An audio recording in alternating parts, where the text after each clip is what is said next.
चलिए, तो बेहद खास हफ्ता वर्ल्ड इन्वेस्टर वीक है। वैसे तो रोजाना ही हम निवेशकों के लिए और आप जैसे दर्शकों के लिए कमाई और निवेश के नुस्खे लेकर आते रहते हैं, लेकिन ये हफ्ता खास है क्योंकि एक से एक दिग्गज एक्सपर्ट हमारे साथ शो में जुड़ेंगे और निवेश के गुर हमारे साथ साझा करेंगे।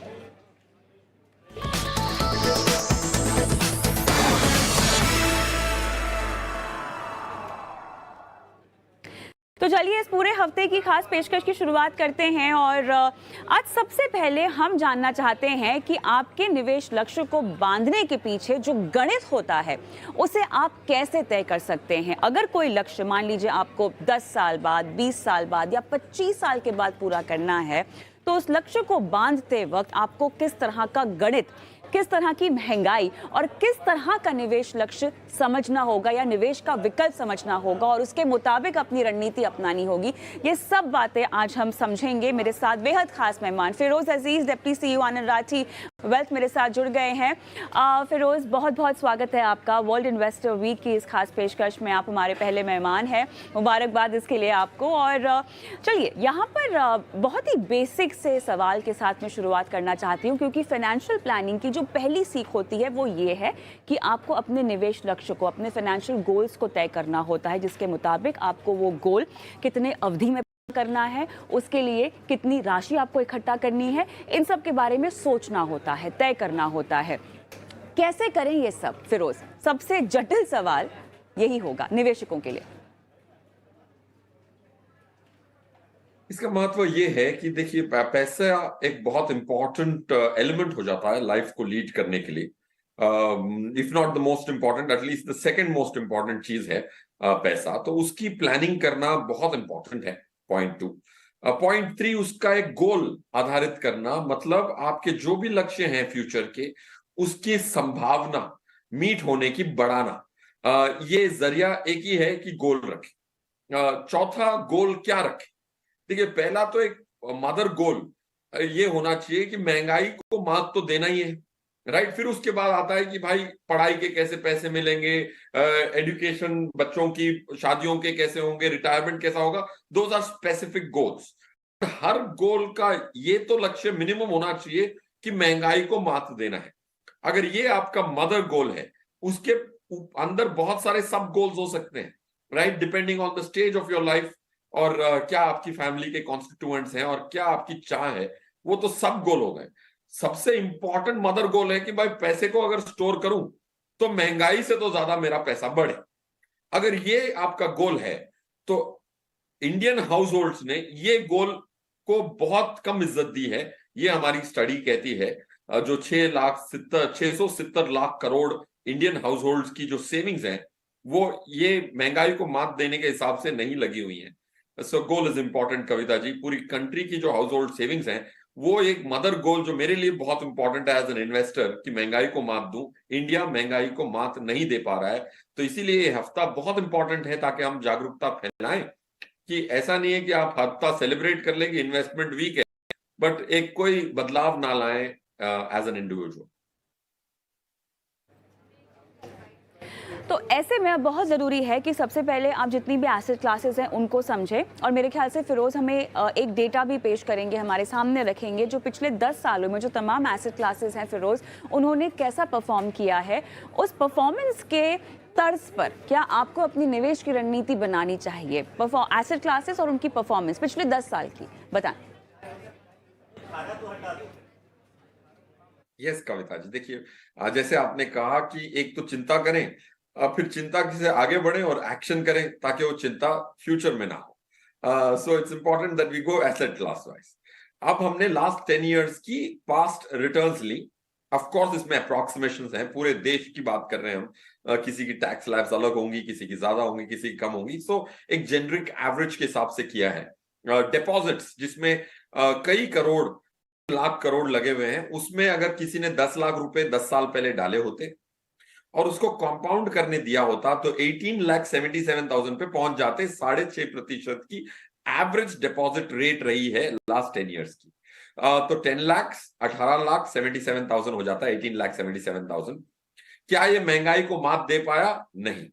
ये पहली जो इंडिया को बहुत प्रेम है एफडीओ से, वो महंगाई को मात नहीं दे पाया। अगर इक्विटीज, डायरेक्ट इक्विटी की बात करें तो एवरेज रिटर्न आई है 11% की लास्ट 10 ईयर्स। अगर किसी ने 10 लाख रुपए लगाए होते 11% पे, तो उनकी वैल्यू हो जाती 10 सालों में 28,39,000। क्या ये महंगाई को मात दे पाया है? हाँ, ये एसेट महंगाई को मात दे पाया है, बिकॉज 11% महंगाई से ज्यादा है।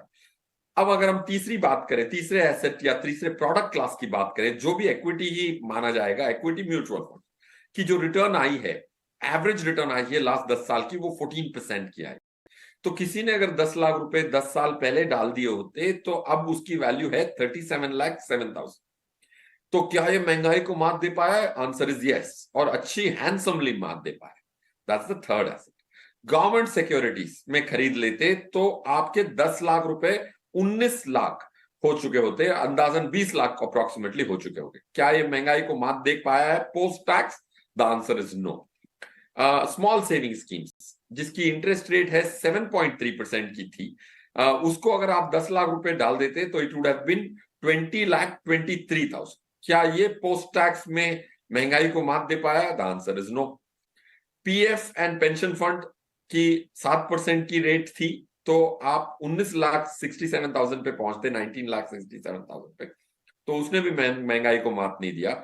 और lastly, investment based insurance plans की एवरेज रिटर्न आई है हमारी 13,000 पॉलिसियों की स्टडी के हिसाब से %।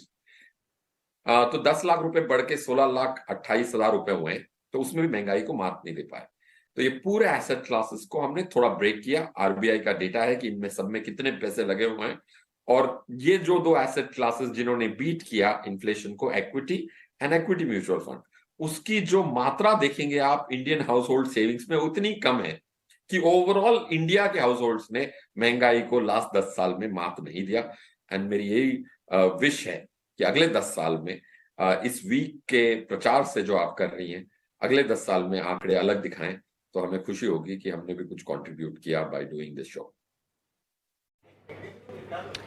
बिल्कुल फिरोज, मेरे ख्याल से ये आपकी और हमारी कोशिश ही है, जहां पर हम थोड़ा थोड़ा ही सही लेकिन बदलाव लाने की कोशिश कर रहे हैं।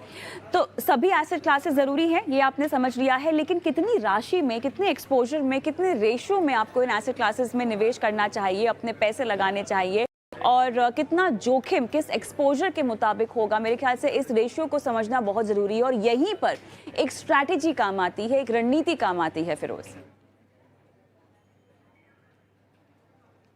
कविता जी, ये जो आपने प्रश्न पूछा बहुत अच्छा प्रश्न है, और इसी में डेविल इसी डिटेल में है। आपने अगर इक्विटी म्यूचुअल फंड खरीदा है, और मोस्ट लोगों ने खरीदा होगा, एसआईपी भी की होगी, आरडी भी की होगी, पीपीएफ ईपीएफ में भी पैसा जा रहा है, बट जो मात्रा है, वो मात्रा अगर ठीक नहीं हुई तो ओवरऑल पैसे पे आप इन्फ्लेशन को बीट नहीं कर पाएंगे।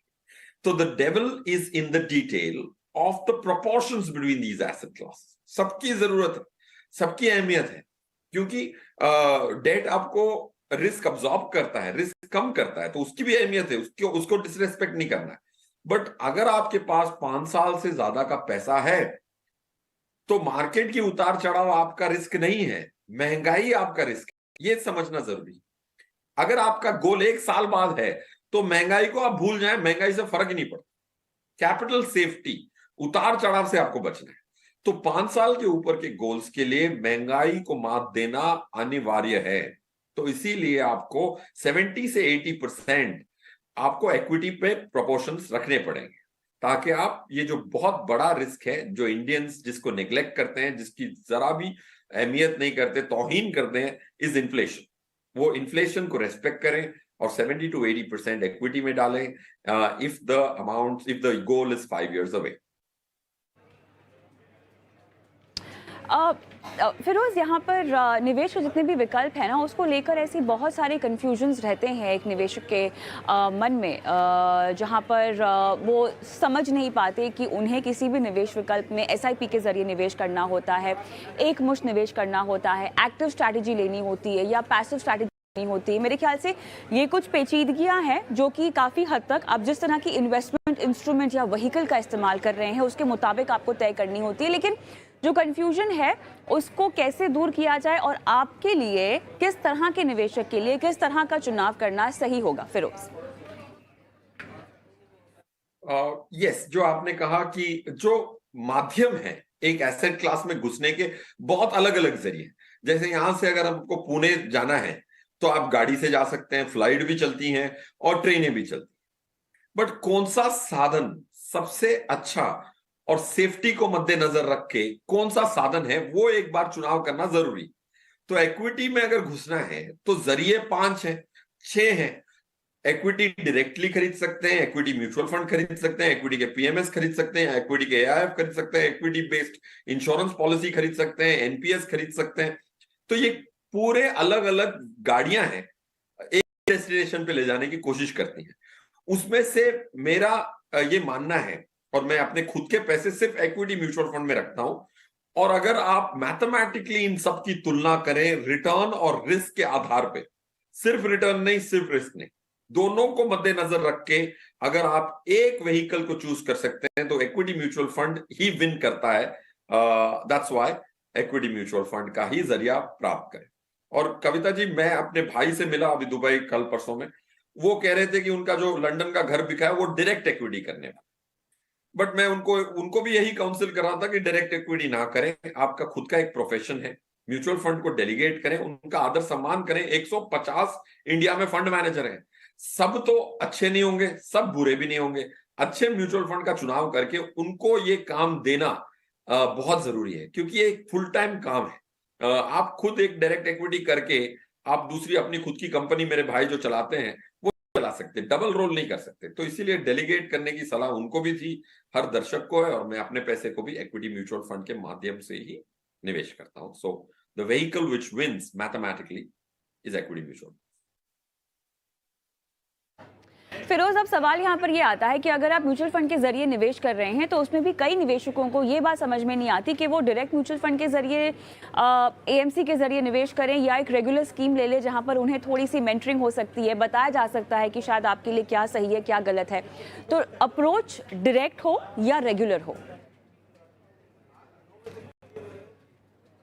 यस कविता जी, देखिए, अगर एक निवेशक आपको देख के, आपकी सलाह, आपका शो देख के कर रहे हैं और उसमें गेस्ट आके वो एडवाइस दे रहे हैं, तो उनको डायरेक्ट जाना चाहिए, क्योंकि एडवाइस तो मिल चुकी है और ऑनलाइन के जमाने में आपको किसी को फी पे करने की जरूरत।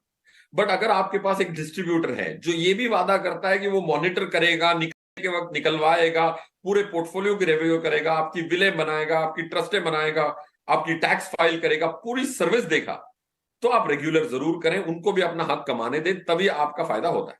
So if you have anyways decided looking at बनो अपना फाइनेंस मिनिस्टर, देन आपको डायरेक्ट ही जाना चाहिए, किसी और को पैसे क्यों दें अगर आपने निर्णय किया। अगर कोई आपको पूरी सर्विस दे रहा है तो उनके हक के पैसे उनको कमाने दें, रेगुलर में जाएं। चलिए, आखिरी सवाल फिरोज, उसके बाद हम इस चर्चा को भी समाप्त करते हैं। सवाल यहाँ पर यह है कि अब अलग अलग लक्ष्य होते हैं लोगों के जीवन में, किसी को घर खरीदना होता है, किसी को गाड़ी खरीदनी होती है, बच्चों की पढ़ाई लिखाई जो कि अक्सर माता पिता के लिए बहुत अहम लक्ष्य होता है, खुद का रिटायरमेंट होता है जो कि लोग मेरे ख्याल से ज़िंदगी में 40 या उसके बाद ही सोचते हैं। अब हर तरह के आर्थिक लक्ष्य से जुड़ी एक महंगाई दर होती है, तो किस तरह से महंगाई दर को ध्यान में रखते हुए अपने लक्ष्यों को बांधना चाहिए? कैसे आपका जो कॉर्पस वो इन्फ्लेशन के मुताबिक बढ़ जाता है? कविता जी, जैसे आपने कहा, हर गोल की महंगाई दर बहुत डिफरेंट हो सकती है। वो एक लेवल 3 ऑफ इन्वेस्टिंग है। पहले लेवल 1, लेवल 2, अगर अच्छी तरह से ये बात जो हमने अभी 5-10 मिनट में की है, अगर कोई अपने जहन में बिठा ले, तो फिर then this question becomes the next obvious question.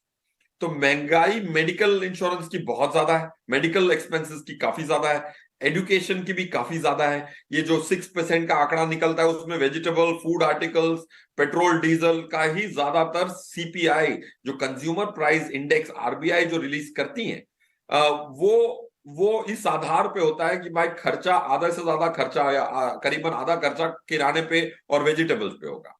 But वो आपका गोल नहीं होता है। गोल होता है कि भाई बच्चे जाएंगे अब्रॉड कभी कभार पढ़ने के लिए, या फिर यही इंजीनियरिंग करेंगे। तो महंगाई दर, 2 इंपॉर्टेंट गोल्स हैं।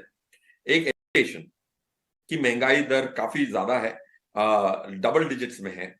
ट्रैवल की महंगाई दर काफी ज्यादा है, और जो डिस्क्रिशनरी स्पेंडिंग कहते हैं, जैसे अच्छी रेस्टोरेंट्स में जब आप 5 साल पहले जाते थे और आज जाते हैं, वो आप देखेंगे बिलों का अंतर बहुत बढ़ गया है। So anything luxurious is inflating more. तो महंगाई एजुकेशन की आप 10% मान के चलें, मेडिकल की आप 12-13% मान के चलें, तो इसीलिए उधर एक समाधान जरूरी है, हेल्थ इंश्योरेंस लेना जरूरी है। एजुकेशन इंश्योरेंस नहीं ले सकते, तो मेडिकल इंश्योरेंस जरूर लेना चाहिए लुकिंग एट द महंगाई दर। और रिटायरमेंट के लिए आप 6-7% की महंगाई मान सकते हैं, बट एजुकेशन के लिए 10 से 12% की आपको महंगाई मान के चलनी पड़ेगी। और जो मेडिकल इन्फ्लेशन है उसको आप हेज करें, उसको रिस्क को मिटिगेट करें। एक health insurance policy, family floater जरूर लें, वरना बड़ी दिक्कतें आ सकती है अगर कोई विपदा है हेल्थ पे। चलिए, बहुत बहुत धन्यवाद फिरोज, आपका समय निकाला। वैसे रोजाना ही आपसे हम इन्वेस्टमेंट और निवेशकों के लिए सही रणनीति के गुर सीखते रहते हैं, लेकिन इस खास मौके पर आपने शिरकत की, बहुत बहुत धन्यवाद। चलिए।